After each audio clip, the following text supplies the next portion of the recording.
In today's call, we'll be talking about LinkedIn content strategy. Just want to give a huge shout out to Becky just because she brought this up, and it has been something that's been on my mind recently. We're also going to be introducing a LinkedIn content strategy challenge. So I'll talk more about that at the end of the presentation.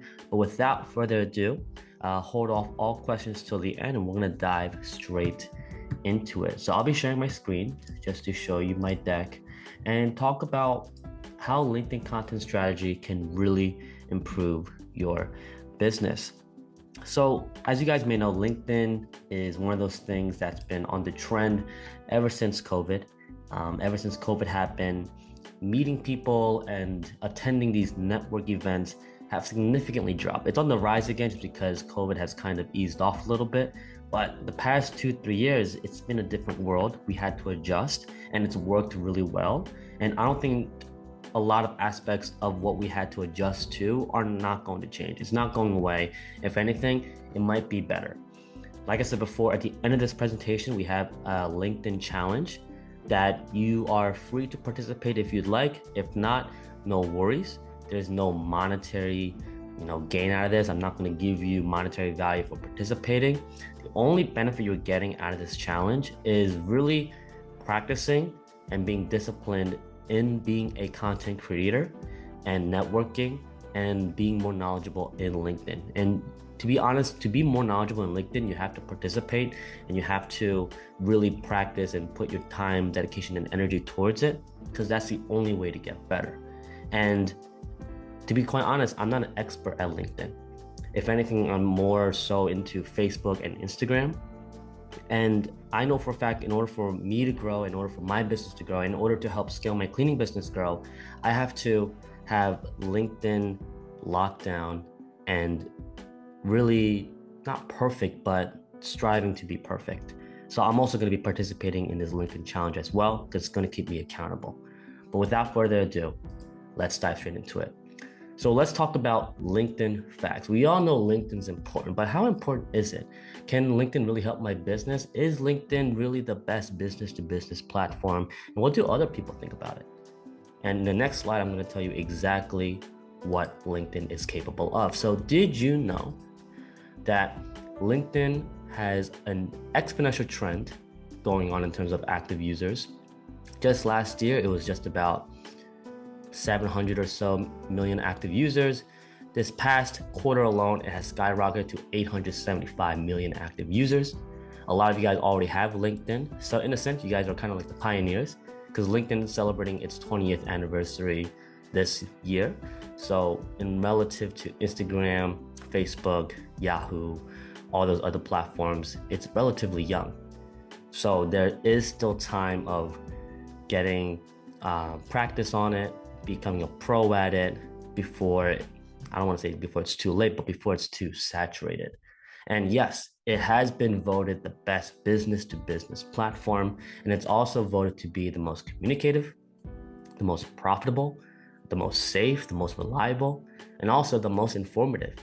I know Becky, for one, has gained a bunch of leads, qualified applicants, and contracts, I believe, out of it. And she has developed a couple of communications, a couple of discussions, and she was able to profit off of it.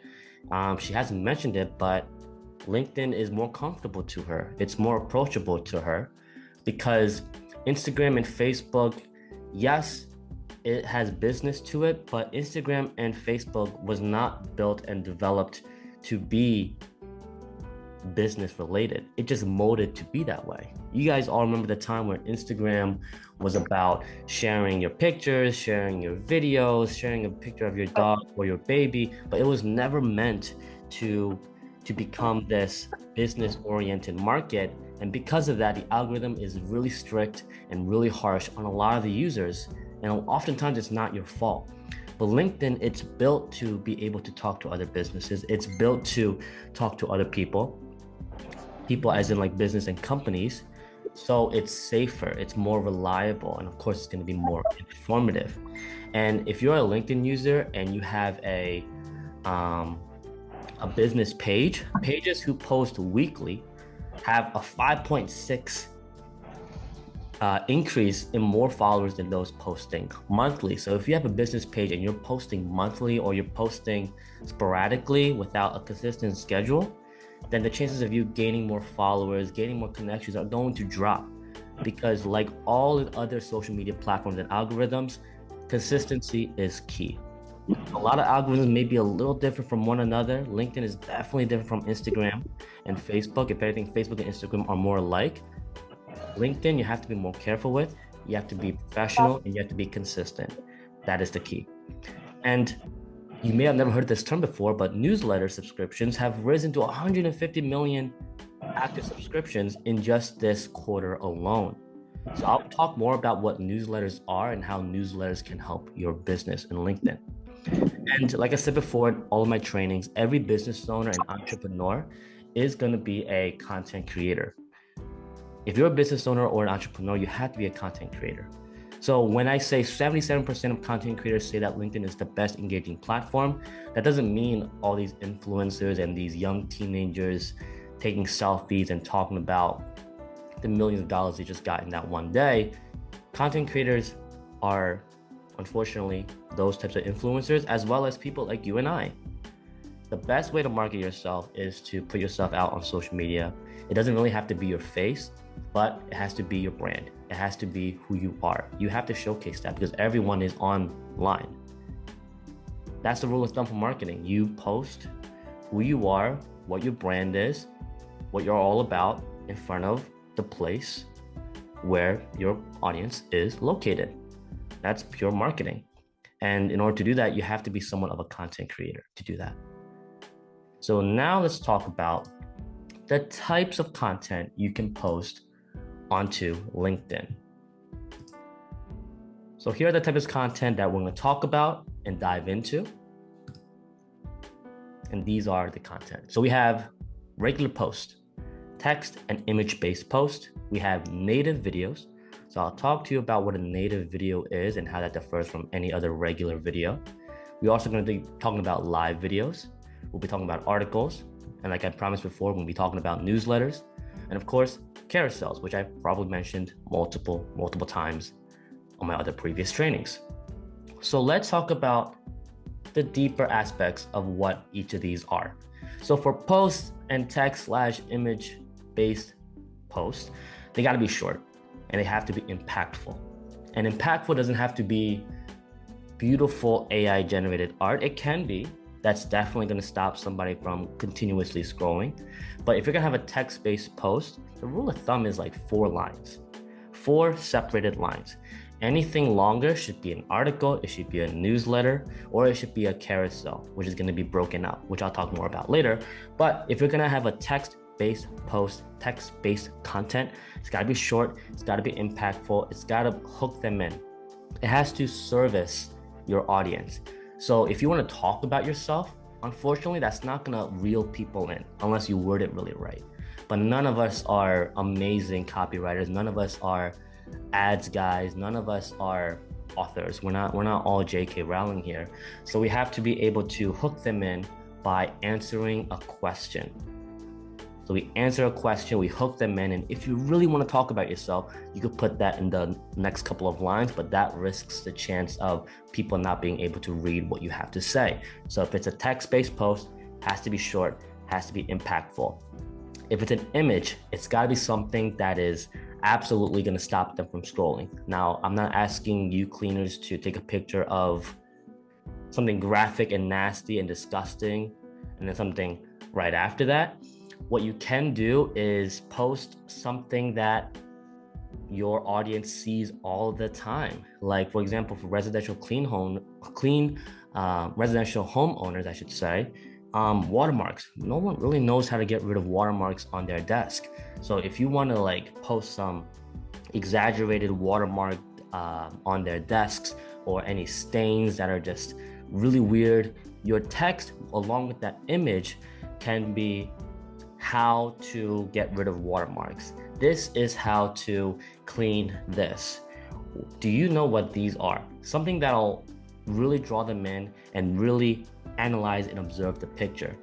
The reason why you want it to be short and impactful and have people to stop scrolling is because you want them to stay on your post for a long time. As I mentioned before in my other trainings, you have to be able to stop them from scrolling and look at it, because the algorithm times and calculates the amount of time someone watches your post. Although the post may be short, the text may be short, you may think, oh, they're going to take 2, 3, 4, 5 seconds to look at it. And to be quite honest, 2, 3, 4, 5 seconds is amazing, because the average scroll of each post is actually like under a second. You have to be at least go over that 2-second mark for the algorithm to be like, there's multiple people looking at this post for about 2, 3, 4, 5 seconds. This post must be good. It must be entertaining. It must be engaging. So, you know what? Let's boost this for them, because ultimately, we want more users to stay on our platform. That has to be like branded in your brain. You have to understand that concept, and you'll realize it.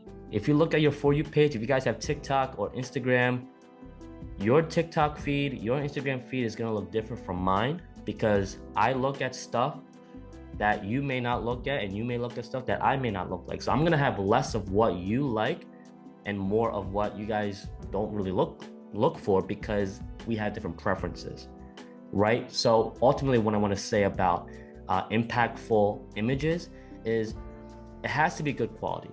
That's gotta be key. So if you have a smartphone, that should be fine. But then that raises the question, what about lighting? What about highlights? What about the shadows?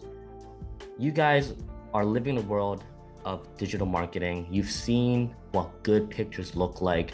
You've seen what professional pictures look like. We know our limitations.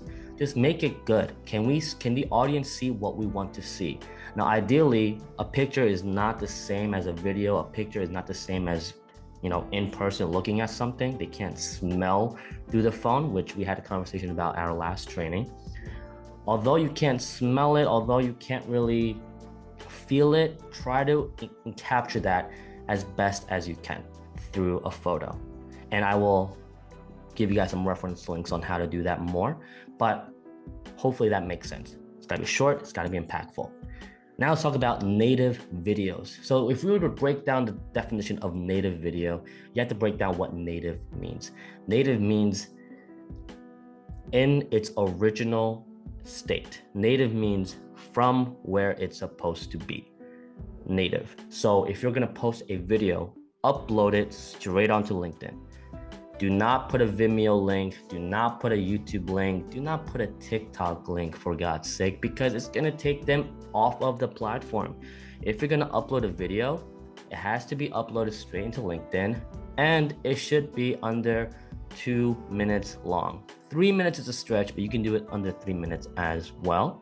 But I do recommend a vertical display as well. If your videos are shot horizontal, it's not a problem, but it's gonna minimize the chance of people looking at it, because if it's vertical, it's gonna take up the majority of your phone. And as they're scrolling, if your video encapsulates, something that answers their question, and if the hook is strong, they're gonna stop. They're gonna click on the video so that it fully maximizes and fit upon their screen. And however long your video is, it's gonna be the amount of time that they look at it, or at least a good percentage of that video. And like I mentioned before, the longer they look at it, the more engaging, the more of a likelihood of a boost that you're going to get with that post. So if you're gonna post a video, do not do links. If you have to do a link, put it in the comment section. That's gonna likely bypass the algorithm. But you might wanna have an image to go along with it, or maybe a shot or a frame of that video can be an image. Throw a little hook in there. Don't say, please watch this video by clicking on the comments. That's comment fishing. The algorithm's gonna catch that. Just say, hey, our team made a short video for you to watch on how to blah, blah, blah, blah, blah. Put in the right hashtag using the 3x3 method. Put an image of the frame of the video as your impactful image. And in the comment section, just say, thanks for looking at this post. Click here to watch the video, if you have to go that route. But I highly, highly recommend you to upload it onto LinkedIn, because that's gonna be considered a native video. Now, live videos is something that a lot of people don't use because people are scared to go live. People think of, oh, going live means I have to get a ring light, talk to the camera, talk to fans, talk to people. No, that's a way of doing live videos. But I've seen live videos of commercial cleaning owners just prop the phone somewhere and clean. And although they might not watch the whole live video, no one really watches the entirety of the live video, but it's gonna help boost authority. It's gonna boost approachability. It's gonna make you look really good. And a lot of users, LinkedIn users, have voted that if they see that live videos were displayed and any videos in general are shown upon a company page or someone's personal portfolio, they are labeled as high quality business just for having videos on there. I don't know the science behind it, why people see it that way, but numbers don't lie. If like 75, 80% of LinkedIn users say that videos portray professional business-like mannerisms, then why not do it? So if you are scared of doing a live video, post more native videos, record your content, post it directly onto LinkedIn.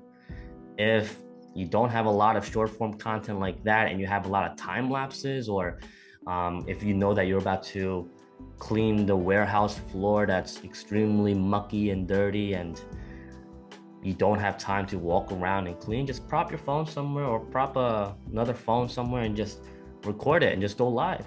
And that's great content, as long as you put in the right keywords as well, because people are looking up videos like that. So you have two different types of videos to explore. No excuses. Now let's talk about articles. Now, if you can see on the slide here, the articles and the newsletters are kind of combined together. Now, why is that? Because articles can be newsletters and vice versa. Newsletters can be articles as well, of course, but articles are indexed. And what does that mean? So the term indexed means it can be searched up on the platform itself or on any other platform. So if you have articles, and I know Becky is going to really like this one. If you have LinkedIn articles, it's indexed. So if you look it up on LinkedIn on how to blah, blah, blah, or what is warehouse cleaning, or the benefits of warehouse cleaning, I know she has those types of articles. They're going to show up on LinkedIn as articles themselves. And of course, it's going to have her portfolio. It's going to have her business tagged onto it. And ultimately, people are going to click around Becky's life and portfolio and career just by that one article, obviously, after they read it. And if you look on Google, how to blah, blah, blah, a lot of LinkedIn articles show up as well. So that just becomes a bigger fishing net to cast for your ideal audience. So LinkedIn posts and LinkedIn videos are hard to show up on Google because Google already has so many search results. It's not really going to show up unless you get to like the 10th, 12th, or 20th page on Google. But LinkedIn articles actually show up pretty frequently onto the Google search results as well, as long as you answer specific questions. ASQ questions, answering specific questions. Because articles are good resources and links for people to do research on, for people to learn, for people to understand. So if you want to educate someone, yes, videos are great, but if you want to take it a step further, let's try making articles, because that's going to show up on LinkedIn and Google. Bigger fishing net. That's going to help you. Now let's talk about how articles can be newsletters. Articles can be newsletters, and there's a way on LinkedIn where you can integrate articles to become newsletters, because newsletters allow your followers and your connections to subscribe to you. So Becky can utilize this, because I know she has like 15 to like 20 articles that are really good. I know for a fact because I proofread them all, and I think they're really knowledgeable and I think they're great. So maybe she can turn them into newsletters so that her fans and her clientele or people venturing into warehouse cleaning themselves can subscribe to Becky, and overall it's going to make her network bigger, and her newsletters are going to be featured onto other people's audiences and those people's audiences. And ultimately you become bigger than just a cleaning business owner. You become someone of the go-to person for warehouse cleaning. And then that just ultimately boosts your whole portfolio and your presence and who you are as a professional business owner. So that's something about articles and newsletters. Now, lastly, let's talk about carousels. First of all, guys, thank you guys for so much for attending my training call. I do a lot of research on this, and I am super glad that a lot of you guys are going to take this knowledge and implement it. And maybe some of you guys will participate in the challenge with me. So just want to throw that out there. But let's talk about carousels. I've mentioned it a couple of times. Carousels are kind of like the baby of text-based posts and image-based posts. So carousels on LinkedIn are most likely going to be portrayed in a PDF format or a presentation format. So you've seen this all the time. You scroll through LinkedIn and you can see PDFs where you can click through by clicking on that right arrow to go through each individual slide. I call it the carousel anatomy because the first two slides got to reel them in, and what you want to say, or the meat and potatoes of the carousel, you want it to be like slides 3 and 4. I believe you're allowed 10 slides in the carousel on Instagram, but I feel like there is not an unlimited amount for LinkedIn. But the more slides you have, each slide's got to be more and more engaging for them to stay on your carousel. So my recommendation on LinkedIn is to keep it 10. But a lot of LinkedIn carousels I've seen have been about like 5 or 6. So explore which amount works best, because I'm going to explore as well. But our results may differ because you guys are in the cleaning space while I'm in the marketing space. So let's experiment on that, because that's part of the challenge and everything. But carousels are great because it's engaging, and like I said before, it's gonna keep someone on your post for a significant amount of time, and they're pretty easy to make. Once you start making one carousel, you get on a momentum and you start creating others. And I have a training video on how to make carousels from previous training videos, and I'll link that into the Slack channel as well. But like I said before, these are the types of content that really work in LinkedIn. After doing some research, yeah, you can do polls, yeah, you can do this, but these are the posts that have been really successful. And for those of you who are going to start out, live videos and native videos may be difficult. So start out with text and image-based posts.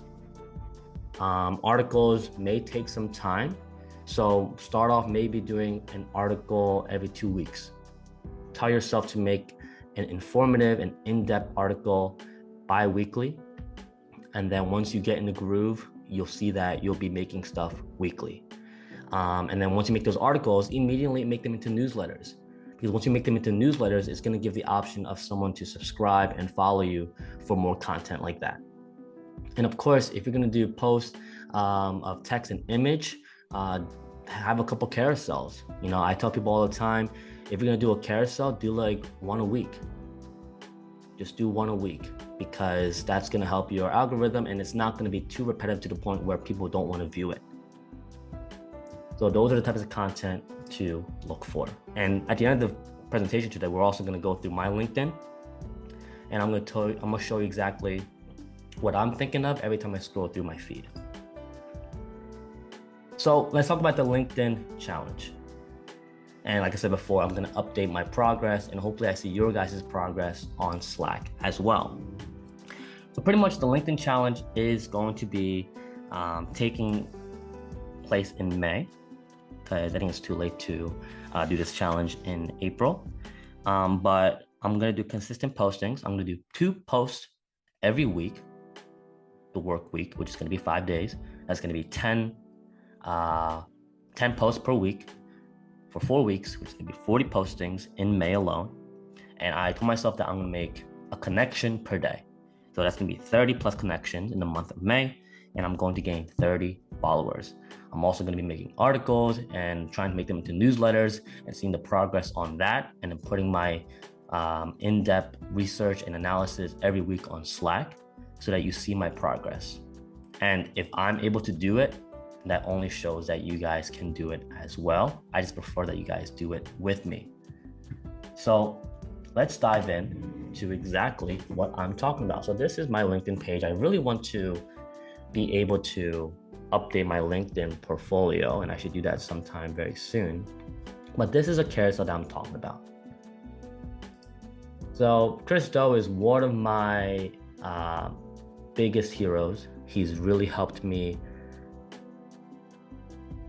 He really helped me with becoming the person that I am and really building me, a confidence in my digital work and my design and my sales and negotiation skills.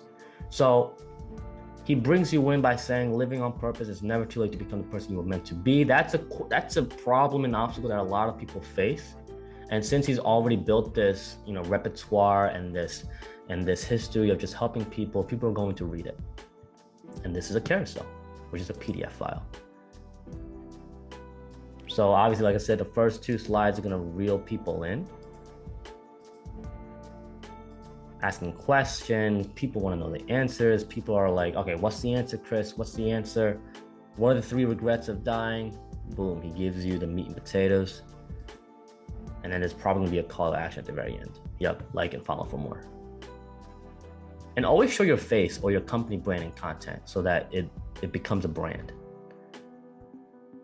So if you really want to stand out and become engaging, what I always recommend you do is give it a reaction, comment saying, thank you for the insightful knowledge. I love these types of carousel posts. Keep them coming. And then what you can also do is you can repost with your thoughts. I'll just do just something quick and simple like that. Let's keep scrolling. Let's keep scrolling. Just like here and there.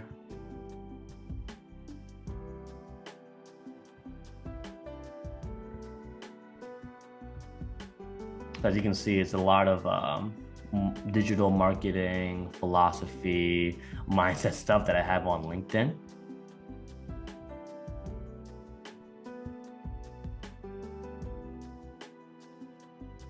Or you and the kids had a blast.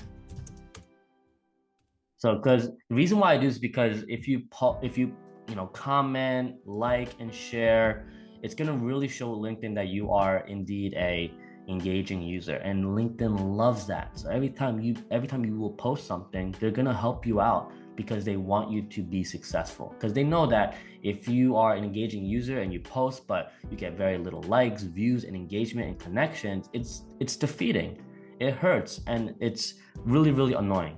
So it will be counterintuitive if that's the way it works. So they're going to boost your post. It's helped me for a period of time before I stopped posting, and I definitely do want to be able to get back into it. This is another colleague of mine. What I want to do is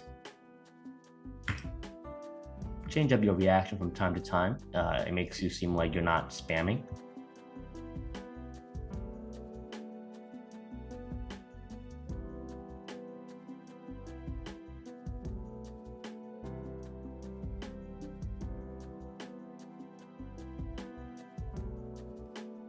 And just have fun with it, because again, this is your portfolio. This is you want to show LinkedIn that you are engaging. And after a couple of likes and a couple of comments, I would definitely try to see who I can network and engage with.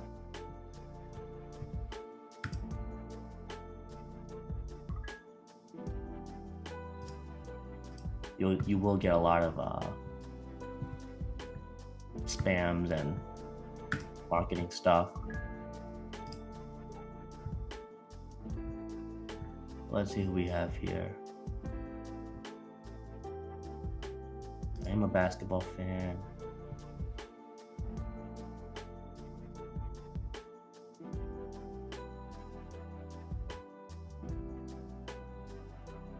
Do a couple of connections, a couple of follows, and then boom, I'm good for not for the day. I'm gonna do this again in the afternoon.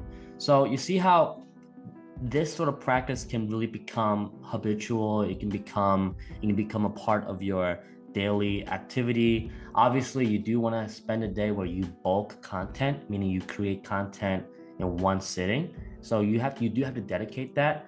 So for me, today is like my bulk content day. So I'm gonna be making designs, creating carousels, maybe shoot a couple of videos, or maybe I'll cut up videos that I made in the past and make them into shorter length videos and post them as well. And then of course I can schedule them throughout the week. So this is my personal LinkedIn page on Buffer. This is the free version as well, so anyone can do this. So they show specific times where it is ideal to post. As you can see, I can post something today at 12:26. I can schedule it and it'll come out indeed on 12:26 Eastern time. And I can post another one at 2:47. LinkedIn prefers 2 posts per day. That's why I'm doing 2 posts per day. And you can see how like one's earlier in the day and one's later in the day. So, and I can stretch this scheduling post out all the way till,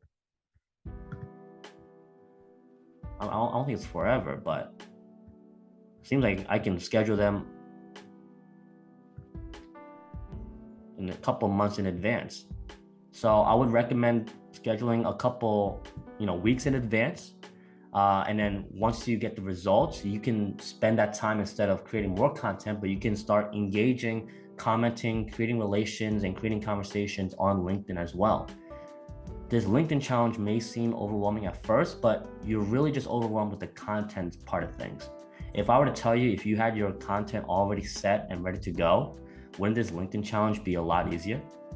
So if you were able to do that, then you're good to go. And that's what I'm going to do. And I'm going to show you my progress on Slack. But for me personally, I'm going to do it for 3 different accounts. I'm going to do it for my agency account on Instagram. As you can see, Instagram is going to be slightly different from LinkedIn. And of course, I'm going to be updating my LinkedIn portfolio with Buffer as well. And of course, I got to help my page out with Scale My Cleaning Business. The free version gives you 3 accounts to work with. Since you guys are cleaning business owners, I think 3 is perfect. In case you have an Instagram, if you have a LinkedIn page, or if you have a LinkedIn portfolio, that will be perfect. And since Buffer exists and this training exists online, and a lot of you guys have Canva and V.io and other editing softwares, there's no excuse that you can't participate in this challenge. And I do recommend that you guys participate in this challenge with me. So pretty much that's the end of my training, and I'd be more than happy to share some more insight with any questions that you guys may have. No questions, Eric, but thank you so much for going over that. That was really insightful. Yeah, of course. And I would love, since I follow you on LinkedIn, I'll be keeping a close eye on any updates that happen on your end. And whenever you post, I'll make sure to comment, reshare, and repost. Okay? Awesome. Of course. Rod, do you have any questions? I see that Sandy also joined as well. It's been a while since I've seen you guys. Hey Eric, how you doing, man? Oh, I'm good. I'm good. How's Instagram going along? I know you guys are focusing on the Instagram side of things. So we gotta implement a little bit more of the stuff you talked about last time. We're gonna be talking about that soon. Mm-hmm. But I'm a stranger to LinkedIn. I've made one. Mm-hmm.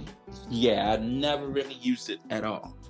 Gotcha. So I was just really listening in. Gotcha. I think Instagram is great. I trust that your team is going to handle Instagram really well, but there's going to be a point in time where you're going to have to venture into LinkedIn, because like I said in the presentation, LinkedIn is the best business to business platform, and Becky can testify that she got a couple leads from them. She got a couple contracts from them. And did Instagram get you any contracts as of 2023? We got one in the works. One in the works. Great. Mm-hmm. So, what's holding you back from doing LinkedIn? I just never really knew about it. I've known about it, but I just never got into it. I know Dominic has one. He's the one who actually told me about it. So gotcha. I just gotta tap in. Absolutely. So hopefully after this training, you could definitely venture into it. I'll throw in a couple resource links in the Slack channel. Are you in our Slack channel by any chance? Yeah. Yep, I'm in the Slack. But yeah, that pretty much ends the video, ends the training, I should say. thank you guys so much for attending my training. I'm gonna be starting my LinkedIn challenge next week, I believe, which is the 1st of May. And hopefully you guys participate with me. But in the meantime, I'll be creating some content for the month of May. And yeah, hopefully I achieve those goals. I know I'm going to achieve those goals. And I just want to thank you guys for watching this video. Other than that, I will see you guys in the next video. Alrighty, take care, guys. All right, thank you. Have a good one, guys.